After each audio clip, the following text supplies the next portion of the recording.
વડોદરા કોર્પોરેશનના અંદાજપત્રના વિશે સ્થાયી સમિતિનો દોર શરૂ કરવામાં આવ્યો છે। વડોદરા મ્યુનિસિપલ કોર્પોરેશનનું વર્ષ 2023-24નું રજૂ થયેલું રિવાઇઝ અને વર્ષ 2024-25નું ડ્રાફ્ટ બજેટ અંગે ગઈકાલે મોડી સાંજથી બજેટ અંગેની ચર્ચા સ્થાયી સમિતિમાં શરૂ થઈ હતી, જેમાં લાગત સિવાય અન્ય વિભાગોમાંથી ₹30 થી ₹35 કરોડ વધારાની આવક મેળવવાના પ્રયાસો થાય તે અંગે ચર્ચા કરવામાં આવી હતી।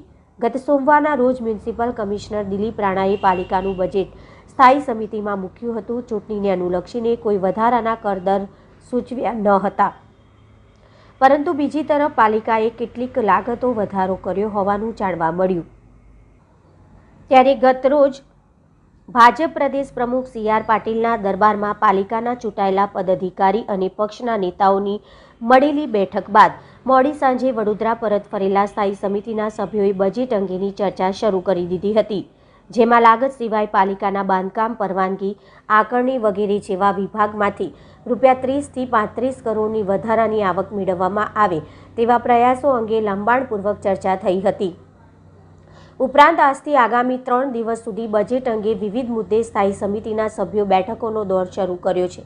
આગામી તારીખ 2 ફેબ્રુઆરી સુધી પાલિકાનું બજેટ મંજૂર થઈ સમગ્ર સભાને સુપરત કરાય એવું અનુમાન છે। વડોદરા કોર્પોરેશનની સ્થાયી સમિતિની બેઠક સંકલનના ઇશારે કામ મંજૂર નામંજૂરના નિર્ણયો લેતી હોય છે, ત્યારે બજેટ અંગે પણ કયા કામો મંજૂર કરવા, કયા નામંજૂર કરવા કે વધારાના કામ તરીકે કયા ચડાવવા તેની લીલી ઝંડી પક્ષની સંકલનમાં મેળવવામાં આવશે। તેમજ કેટલાક કરદર અને લાગતો કઈ રીતે મંજૂર કરવી તેની સંકલનમાં ચર્ચા કરાયા બાદ સ્થાયી સમિતિની મંજૂરી અપાશે। સંકલનની મંજૂરી મળ્યા બાદ સ્ટેન્ડિંગ કમિટી બજેટની આખરી મંજૂરીનો નિર્ણય લેશે। આજે પહેલો દિવસ સ્થાયી સમિતિમાં કમિશનરશ્રી તરફથી રજૂ થયેલા બજેટ પર ચર્ચા કરવામાં આવી। આજે કોર્પોરેશનમાં જે કોઈ રેવન્યુ જમામાં આવક થાય છે એની ચર્ચા કરવામાં આવી। અલગ અલગ જે આઇટમો છે એમાં અલગ અલગ રીતે જે રેવન્યુની આવક થાય છે એની પર વિસ્તૃત ચર્ચા કરવામાં આવી। એવી જ રીતે કેપિટલ જમા અને ખર્ચ પર ચર્ચા વિચારણા કરવામાં આવી। કેવી રીતે જમા એટલે કે આવક વધારી શકાય અને કેવી રીતે ખર્ચ ઘટાડી શકાય એ બાબતની ચર્ચા વિચારણા કરી છે।